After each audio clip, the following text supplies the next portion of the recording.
Alexandre de Moraes acaba de tomar uma decisão dizendo: Caros patriotas, deixe nos comentários o que vocês acham desse vídeo. Bora assistir. que o Flávio não pode visitar Jair Bolsonaro por 90 dias. Ou seja, coincidência ou não, o Flávio vai ficar sem conversar com o seu pai, o maior líder da direita, até o final do primeiro turno. Mas com certeza isso aí é só mais uma coincidência, como por exemplo essas coincidências aqui. O Bolsonaro, por exemplo, agora está preso e ele não pode sair de casa, obviamente, não pode ter redes sociais, não pode falar por terceiros por redes sociais, não pode fazer nada, literalmente estão matando o cara em vida. Agora não pode receber visita nem do próprio filho, né? Mas Vocês acham que tem alguma diferença no tratamento entre Lula e o Bolsonaro?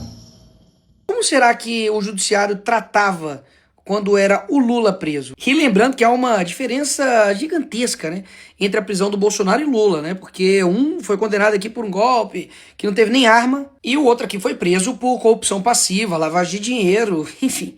Mas vamos ver como é que era o tratamento com Lula? Com cela aberta e reuniões diárias, a campanha de Lula é desenhada na prisão. É isso mesmo, ele fez da prisão um gabinete ali improvisado para poder tratar sobre temas de campanha eleitoral. Em 6 meses, o Lula recebeu 572 visitas lá na cadeia.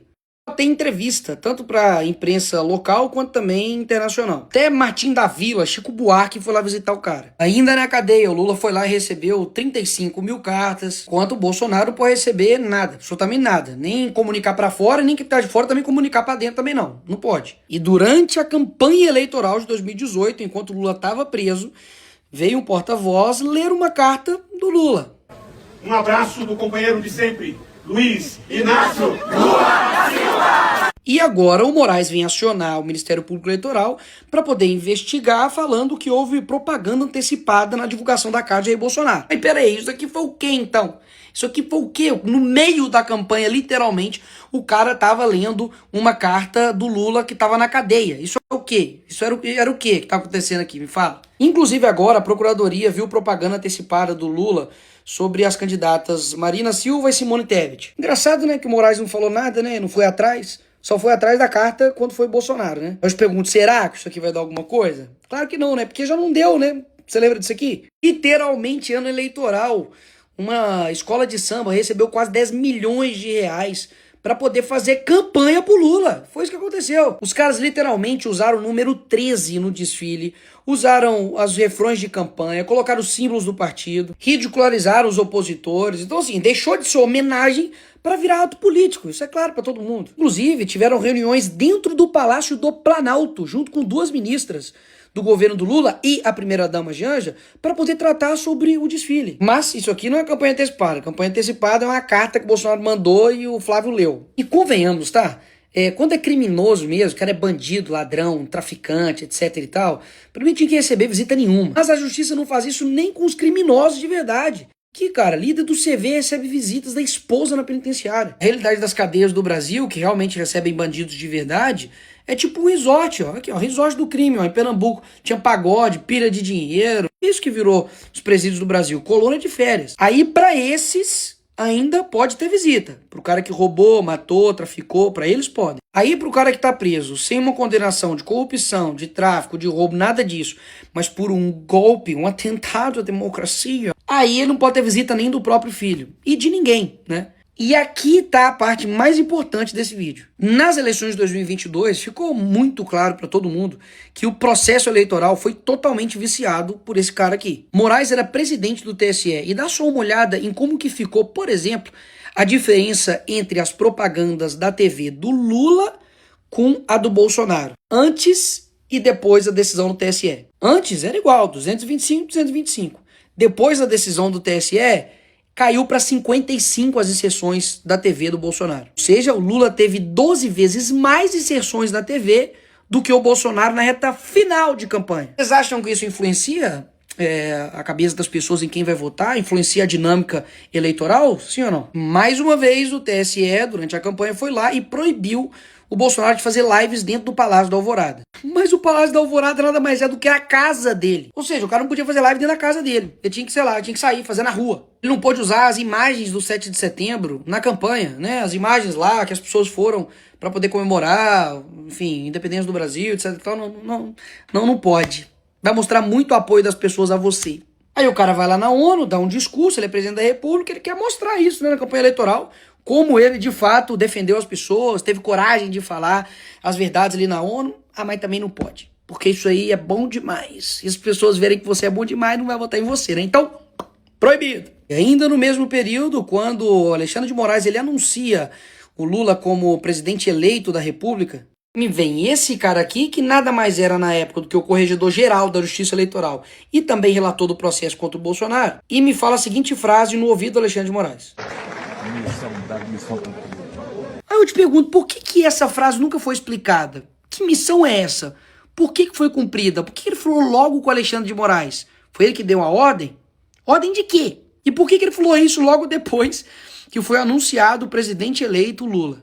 Cara, é o tipo de pergunta que, assim, inacreditável como isso passou e ninguém fala assim, não tem nada estranho, não. Cara, durante a campanha poderia fazer a fake news que quisesse contra o Bolsonaro, né? Eu lembro que chamavam ele de canibal, pedófilo, falaram que eles queriam acabar em propaganda eleitoral com as férias e 13º e FGTS. Aí quando você vai ver agora, né, que a eleição passou, eles foram eleitos, os verdadeiros responsáveis pelo maior rombo no INSS e, obviamente, tem um dedinho deles ali, né? Isso aqui, inclusive, só aconteceu, né, de reduzir a quantidade de propagandas do Bolsonaro na TV, porque a propaganda chamava o Lula de ladrão e corrupto. Isso feria, ofendia o candidato à presidência Lula. Mas inventar mentira na propaganda, falar que vai acabar com o 13º, com o FGTS, com férias, chamar de canibal, os caramba quatro, aí tudo bem, aí faz parte da democracia, né? Mas isso ele fez em 2022, durante as eleições. Sabe o que está acontecendo agora? O sistema não tem esperado nem as eleições chegarem. Eles já fizeram isso, e anteriormente. Porque assim, se no meio da partida, durante o torneio, o juiz for parcial demais para o Messi ou parcial demais para o Mbappé, vai ficar muito na cara, né? Agora, se ele agir antes do campeonato acontecer, dizer que o Messi não pode estar na Copa do Mundo por isso, isso e isso, ou o Mbappé não pode estar na Copa do Mundo por isso, isso e isso, você concorda comigo que você está tirando o melhor jogador do seu time e, consequentemente, isso vai influenciar no resultado do seu time? Então foi exatamente isso que eles fizeram, mas para dentro da política. Eles tiraram o melhor jogador do lado da direita que a gente tinha.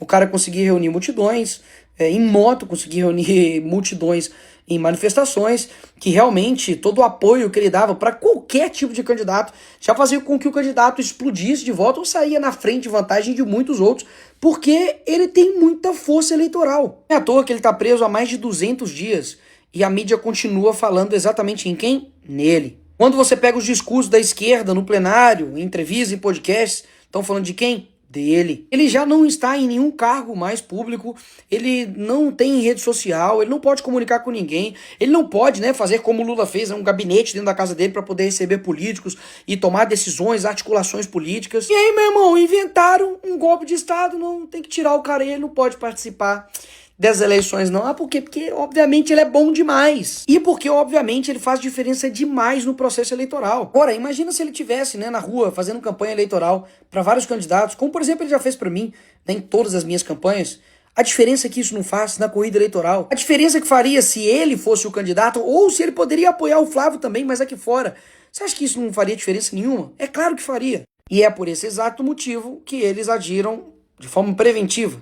Fizeram com que ele ficasse fora da disputa eleitoral para não interferir, como interferiram de novo em 2022, né, sendo parcial na condução do processo eleitoral e ficar muito na cara. E foram fazendo aquela historinha mesmo do sapo, sabe, na água. Se colocar quente demais, as pessoas olham, né, o sapo pula. Agora, se for esquentando ao pouquinho, né, o sapo morre. E o sapo aí, no caso, é a consciência das pessoas. As pessoas começam a esquecer, começam a achar normal os absurdos que têm acontecido. Porque numa boa, num processo eleitoral, é punk mesmo.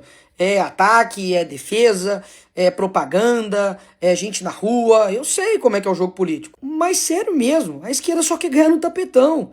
Quer tirar o melhor jogador nosso, né? Tirou, na verdade, o nosso melhor jogador de campo, né? Sob um pretexto ridículo para poder simplesmente falar que isso é em prol da democracia. Então, assim, o tratamento que eles estão dando agora, né, com relação à prisão do Bolsonaro, é o tratamento que a esquerda dá com qualquer tipo de opositor político deles. Perseguição implacável para tentar, obviamente, como o ex-filiado do PSOL fez com o Jair Bolsonaro, eles tentam matar. É isso que está acontecendo. Simples assim. No fim das contas, sabe quem tá fazendo propaganda antecipada eleitoral pro Flávio? O Alexandre de Moraes. Porque só tá provando o nosso ponto, de que aqui no Brasil realmente não existe mais democracia. É um bando de gente que quer dominar até em quem você deve votar ou não.